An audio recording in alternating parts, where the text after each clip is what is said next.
మన దేశంలో అయోధ్యలో బాలరాముడి భవ్య రామమందిర ప్రారంభ ఘట్టం అట్టహాసంగా జరిగింది. ఇప్పుడు అటువంటిదే మరో అద్భుత ఘట్టం ఆవిష్కృతం కాబోతోంది. అయితే అది మన దేశంలో కాదు, యునైటెడ్ అరబ్ ఎమిరేట్స్ రాజధాని అబుదాబి నగరంలో. అవును, బోచా సన్వాసి అక్షర్ పురుషోత్తం స్వామి నారాయణ పేరుతో నిర్మించిన అతిపెద్ద హిందూ దేవాలయం ప్రారంభానికి సిద్ధమైంది.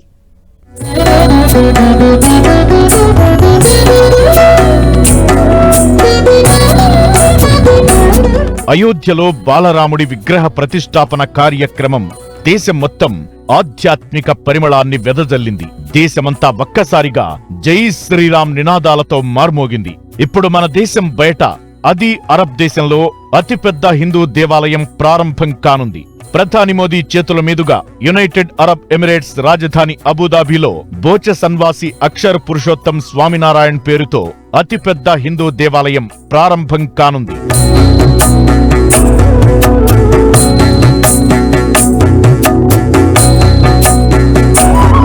బాబ్స్ స్వామినారాయణ్ సంస్థ అబుదాబిలో ఎంతో ప్రతిష్టాత్మకంగా నిర్మించిన ఈ ఆలయంలో ఎన్నో విశిష్టతలున్నాయి.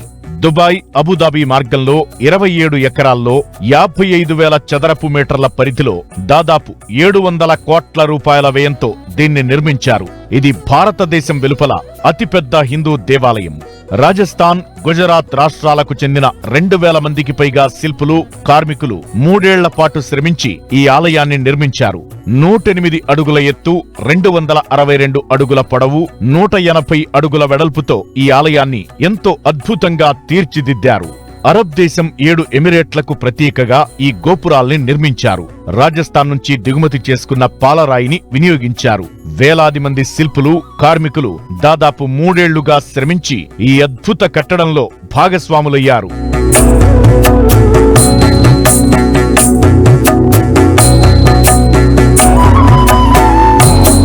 నాలుగు 402 తెల్ల పాలరాతి స్తంభాలను ఇందులో అమర్చారు.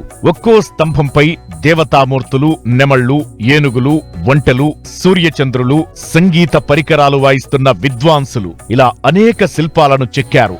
రామాయణం, శివపురాణం, భాగవతం, మహాభారతంతో పాటు జగన్నాథుడు, స్వామినారాయణుడు, వెంకటేశ్వరుడు, అయ్యప్ప స్వామి కథలను ఈ స్తంభాలపై వర్ణించారు.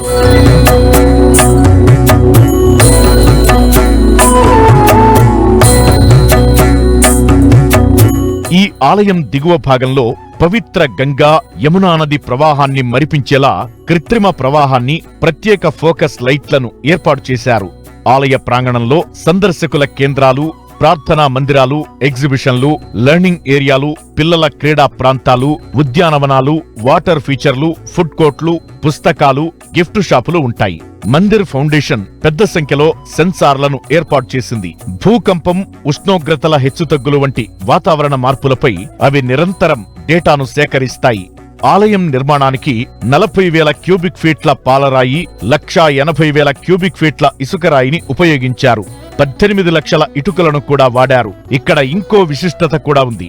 ఆలయ ప్రధాన ద్వారం దగ్గర 3D విధానంలో ఏకశిలపై అయోధ్య రామమందిర నమూనాను రూపొందించారు.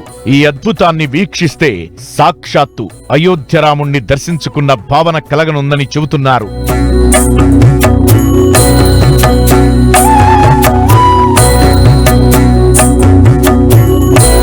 యుఏఈ అధ్యక్షుడు Sheikh Mohammed bin Zayed Al Nahyan ఈ ఆలయ నిర్మాణానికి 2015లో భూమిని కేటాయించారు. 2019లో UAE tolerance and coexistence మంత్రి Sheikh Nahyan Mubarak Al Nahyan ఈ ఆలయానికి శంకుస్థాపన చేశారు. 1000 ఏళ్ల వరకు చెక్కు చెదరకుండా ఉండేలా దీన్ని పింక్ శాండ్ స్టోన్ తో సంప్రదాయ ఆధునిక వాస్తుకళల మిశ్రమంగా నిర్మించారు. యుఏఈలోని వేడిని తట్టుకునేందుకు రాజస్థాన్ నుంచి ఇటాలియన్ పాలరాయి, ఇసుకరాయిని తీసుకెళ్లి నిర్మాణంలో ఉపయోగించారు. అత్యాధునిక టెక్నాలజీ, ఫీచర్లు, సెన్సార్లు ఏర్పాటు చేశారు.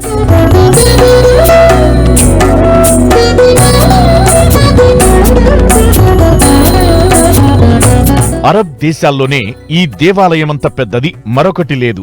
దేవాలయ అధిపతి బ్రహ్మవిహారీదాస్ స్వామి ఆధ్వర్యంలో ప్రాణప్రతిష్ఠ జరుపుకుంటున్న ఈ అతిపెద్ద హిందూ దేవాలయం ఫిబ్రవరి 18 నుంచి భక్తులకు అందుబాటులోకి రానుంది.